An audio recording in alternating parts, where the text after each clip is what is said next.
Salut à tous et à toutes et bienvenue sur la chaîne. Depuis quelques semaines déjà, l'artiste congolais Fally Ipupa a été mis en tête d'affiche d'un concert organisé par l'entreprise Camtel au stade Bepanda ce 30 décembre à 14 h. Ce qui a immédiatement provoqué la réaction de la chanteuse Lady Ponce, qui s'en est pris à Camtel. Quelques jours seulement avant le début du dit concert, la chanteuse camerounaise retourne sa colère contre le chanteur Fally Ipupa et affirme être supérieur que lui sur scène. Suivez la vidéo jusqu'à la fin pour avoir tous les détails. Si vous êtes prêts, commençons. Mais avant de commencer, abonnez-vous si vous êtes nouveau et cliquez sur la cloche de notification pour ne pas manquer nos prochaines publications. Lady Ponce a avoué qu'elle se considère supérieure à Fally Ipupa. Après avoir critiqué Camtel, elle s'attaque maintenant à son confrère. Ceux qui soutenaient la ponceuse en disant qu'elle n'avait de problème qu'avec Camtel et non avec Fally sont désormais sans voix. En effet, quand Lady Ponce a affirmé que la société de téléphonie devait privilégier les artistes camerounais à leurs concerts plutôt que les étrangers, l'on comprenait que son mécontentement venait de la propension de Camtel à mettre en avant les artistes étrangers au détriment des locaux. Mais depuis, les internautes la provoquent en lui faisant remarquer que Fally, son frère et collègue africain, mérite sa place à ce concert.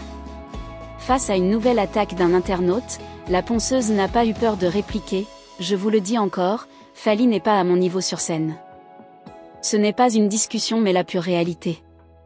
Lady Ponce a vivement condamné le choix artistique de Camtel, accusant l'entreprise de ne pas respecter l'artiste camerounais. Elle a déploré le fait que Camtel mette en tête d'affiche des artistes étrangers plutôt que de donner une place de choix aux talents locaux. Dans sa tribune, elle a exprimé sa déception en ces termes: Camtel, quelle honte, quel mépris. Nos sociétés n'ont aucun respect pour l'artiste camerounais. Mince, soulignait-elle. Une sortie qui lui avait valu de nombreuses critiques face auxquelles elle continue de répondre. Samuel Eto'o a toujours été un footballeur et un homme qui défie les croyances. Talent précoce, l'attaquant a toujours eu une longueur d'avance sur les autres.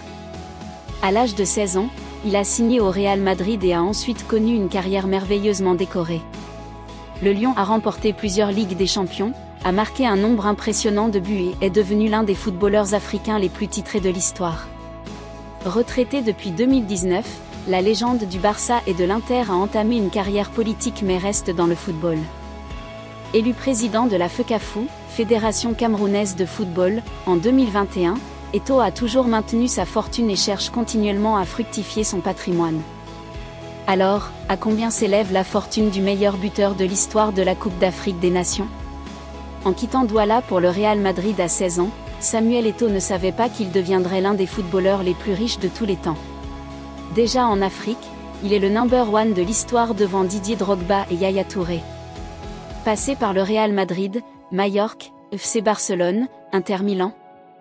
C'est au club russe de l'Anzi Makhatchala que le Camerounais a gagné beaucoup d'argent avec un contrat juteux.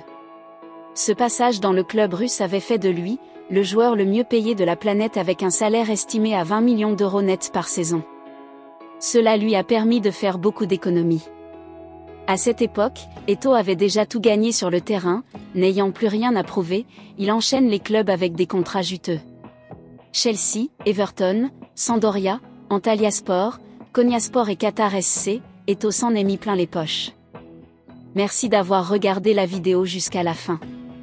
Likez tout en donnant vos avis dans les commentaires en nous disant qui selon vous de Fally et Lady Ponce est meilleur sur scène. Abonnez-vous pour ne rien rater de nos prochaines vidéos. À très bientôt.